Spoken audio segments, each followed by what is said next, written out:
সবাইকে স্বাগত জানাচ্ছি আমাদের আজকের ব্লগে।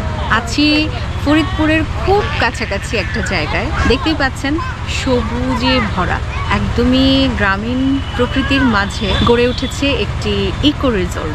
ফরিদপুরের বাইতুল্লামান কোলপাড়ে এই রিসোর্টটির অবস্থান। রিসোর্টটির নাম হচ্ছে দি রয়্যাল এজ। আমরা এখানে এসেছি, একটা অফার চলছে, ঈদের পরবর্তী 3 দিন থাকছে না কোনো প্রবেশ মূল্য। এখানে অনেক অনেক সুযোগ সুবিধা আছে, একদম প্রকৃতির ছোঁয়া যেরকম আছে সেরকম সুন্দর করে একটা কনভেনশন হলের মতো করে দেওয়া আছে। এখানে চাইলে অনেক অনেক আয়োজন, যেমন বিয়ে, বৌভাত, জন্মদিনের আয়োজন এবং কোনো অফিসিয়াল সেমিনারও সেরে ফেলতে পারবে সেরকম ব্যবস্থা আছে। সেই সাথে এখানে বোট রাইডিংয়েরও সুব্যবস্থা আছে। তো সবটাই ঘুরে ঘুরে দেখছি, ভীষণ ভালো লাগছে। তো দেখতে থাকুন আমাদের আজকের ব্লগ। ঈদের দ্বিতীয় দিন বন্ধ থাকায় আর জনসাধারণের প্রবেশের জন্য উন্মুক্ত থাকায় রিসোর্টটিতে অনেক জনসমাগম হয়েছে।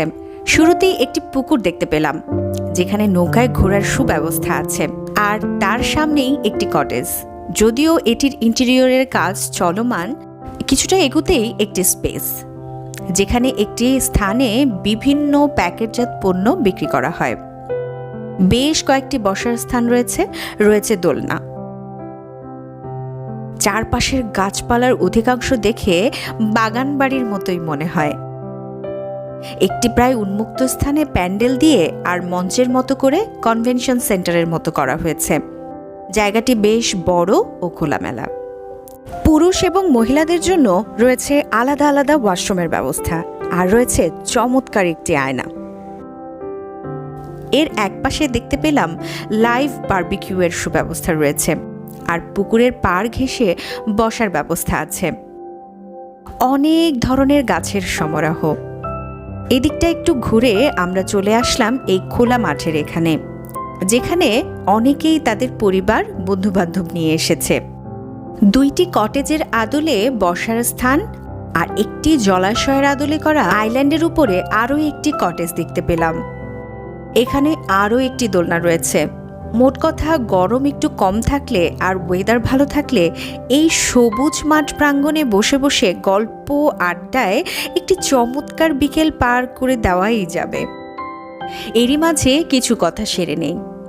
রিসোর্টটি এখনও পুরোপুরিভাবে তাদের সেবা প্রদান শুরু করেনি, তবে এখানে যে কোনো বড় প্রোগ্রামের আয়োজন করার সুযোগ রয়েছে, আর সেক্ষেত্রে প্রি বুকিং করতে হবে। বিকেল গড়িয়ে সন্ধ্যা নামার সাথে সাথেই চারপাশ আরও বেশ আলোকিত হয়ে উঠল। আমরাও তাই এই আলোকিত স্থানে এসে বসলাম। ইতিমধ্যে বারবিকিউ শুরু হয়েছে। আমরা এমন একটি স্থানে বসেছি যার এক পাশে একটি চমৎকার গন্ধরাজ ফুলের গাছ, যাতে অনেক অনেক ফুল ফুটে আছে, আর সেই ফুলের ঘ্রাণে চারপাশ সুবাসিত হয়ে আছে। গল্প আড্ডা চলছে, আর এরই মাঝে আমাদের অর্ডার করা চিকেন বারবিকিউ হাজির। বারবিকিউয়ের ঘ্রাণ যেন আমাদের ক্ষুধাকে আরও কয়েক গুণ বাড়িয়ে দিয়েছে, আর তাই দেরি না করে খাওয়া শুরু করলাম। লুচি দিয়ে চিকেন বারবিকিউ খুবই মজার ছিল। আর আপনারা চাইলে এখানে মাছের বারবিকিউ ট্রাই করতে পারেন। এই স্থানটি অলরেডি যারা ঘুরে দেখেছেন তাদের কাছে কেমন লেগেছে জানাবেন কিন্তু। আর আমাদের এই ভ্লগ দেখে যারা যাবেন তাদের মন্তব্যও কিন্তু আমরা আশা করছি। তো আজকের মতো বিদায় নিচ্ছি, সবাই ভালো থাকবেন। আল্লাহ হাফেজ।